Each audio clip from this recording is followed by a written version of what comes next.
Welcome back everybody to another video. We're here with a 2019 Nissan Pathfinder, and we're going to do a front wheel bearing hub assembly.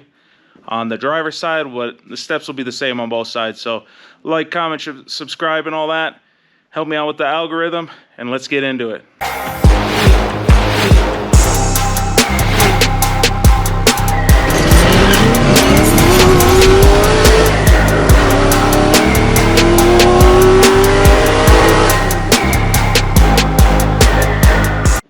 Part number for the hub is a DL513296. Step 1, jack it up and remove the wheel. Remove this cotter pin here. It's going to be all bent up, so you're going to have to get creative with it. I'll probably need a flathead, but you want to pull this cotter pin out right here. Take a 32mm socket. We got to get this nut off. You're gonna have to lock up this axle so it doesn't spin. So have somebody go inside, start the car, push on the brakes real hard, and bust this loose with a big breaker bar, jack handle, whatever you got, and then take this all the way out. Wheels off. We need to get the brakes off. First thing is first, 17mm here and here. Then the caliper will come off. Make sure you compress the caliper. Just put a flathead in here and yank on it, and you see I already have that huge gap, so I already compressed it.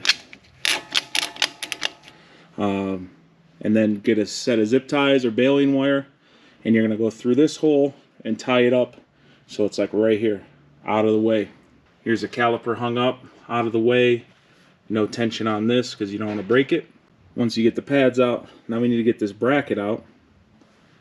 And it takes a 22mm here, here.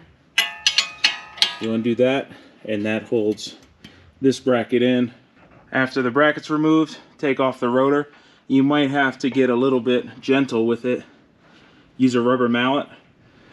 Or if you're replacing these and doing brakes at the same time, then use a big metal hammer, but if you're trying to save it, rubber mallet. Spray some penetrating oil on this, and then give it a whack with a rubber mallet. Make sure it moves. If it doesn't move, you're gonna have to get beastie with it and get a bigger hammer. You might mess up this, and you might have to buy an axle at the end of the day, but if it comes loose, then good for you. This one did come loose, so good for me. There's the ABS sensor. Take a 10mm, remove this bolt here, and pull the sensor out. You have 4 bolts holding this guy in. 2 here, 2 down here. You're going to use a 17mm and undo the 2 on the bottom like that.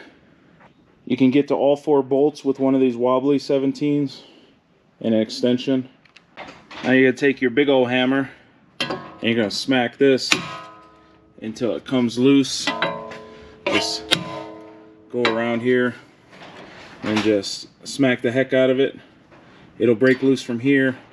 It might take a little bit because it has a ridge that fits inside of the knuckle. So if there's rust, corrosion, whatever, you're gonna have to break that through that. So not that big of a deal, just gonna take some muscle on your end. Clean everything off as much as possible with a Brillo pad or whatever you got. We're gonna put anti-seize on these threads and then slip the new bearing on.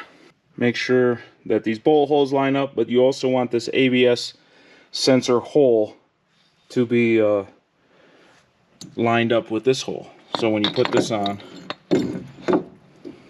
that hole should line up with that hole. Otherwise you won't be able to put your sensor in. Make sure your heat shield's on first, then slide that over it. Then we're going to start 1 bolt at a time and just get 2 or 3 threads in so that everything wiggles. Otherwise you might not be able to get all 4 in.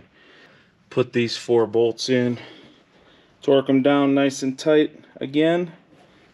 Put your sensor back in, tighten that 10mm with like 3 fingers. Don't over torque that guy.